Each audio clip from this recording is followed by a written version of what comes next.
ההליכות אל ההלכות. שבוע טוב רבותיי, בשורות טובות. On est le 25 aujourd'hui dans le mois de Shvat. En hébreu le 25 on dit le café. Café. Mais quel rapport avec le café?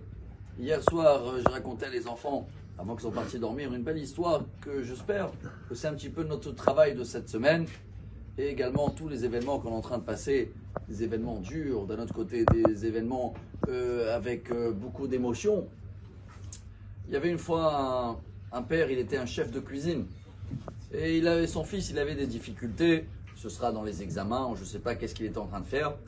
Il a dit papa, qu'est-ce qu'on doit être dans la vie? Pourquoi toutes ces difficultés? Pourquoi on doit passer des examens ou des épreuves dans la santé, dans la parnassa? Il a dit bien à son fils, ils sont partis dans la cuisine, il a pris 3 marmites et il a fait bouillir de l'eau dans les 3 marmites. Après quelques minutes, son fils il dit papa c'est bon, l'eau elle a bouilli, il a dit ok allez viens. Il a pris une pomme de terre et il l'a mis dans la première casserole. Après il a dit à son fils va m'amener un œuf. Il a pris un œuf, il l'a mis dans le deuxième. Et il a pris aussi du café. Voilà, et il l'a mis dans le 3e marmite. Et après, je sais pas, 20 minutes, une demi-heure, il les a sortis les 3. Il a dit viens mon fils, tu vas apprendre aujourd'hui un des plus beaux cours de ta vie. Il a dit regarde, les 3 ils ont passé la même chose. Les 3 ils ont été cuits, ils ont passé la chaleur et le feu. Le premier, le pomme de terre, tu te rappelles comment il était? Il était dur, non? Comment il est maintenant mon fils?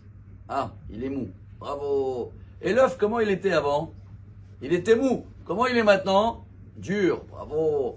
Et le café, comment il était avant? Dur, mais sans odeur. Maintenant, il est devenu mou et avec une bonne odeur. Regarde, il a fait un bon café. Et il a dit à son fils, voilà, chacun choisit qu'est-ce qu'il veut être dans la vie.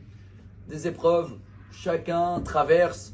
C'est comme ça, même le papillon, avant qu'il va s'envoler, il devient un papillon. S'il ne va pas combattre pendant des heures à créer ses ailes, si tu vas essayer de l'aider, il ne va pas s'envoler, chers amis.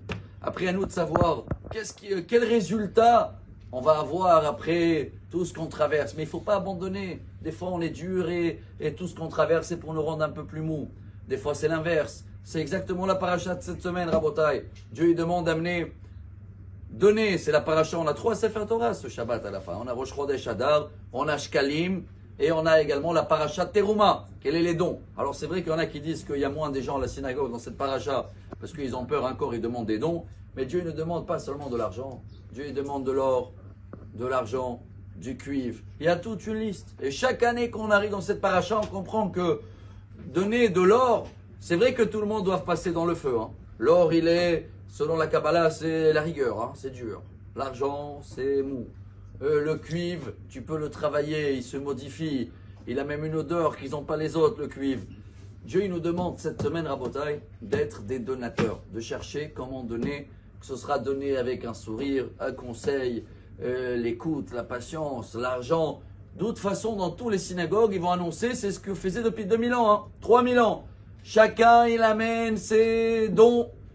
Chacun selon son cœur, de l'or, de l'argent, de cuivre. Mais Rabotai, tout ce qu'on traverse, tout ce qu'on va traverser là jusqu'à la fin, c'est pas pour nous faire cuire à neuf. Hein. Non, c'est pour passer une étape que chacun selon son caractère, il va devoir sortir après cette cuisson avec une bonne odeur. J'espère qu'on sera comme le café.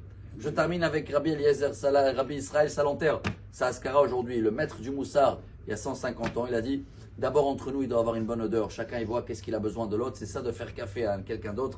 Et comme ça, Bezrat Hashem, on va avoir une bonne semaine et des bonnes nouvelles.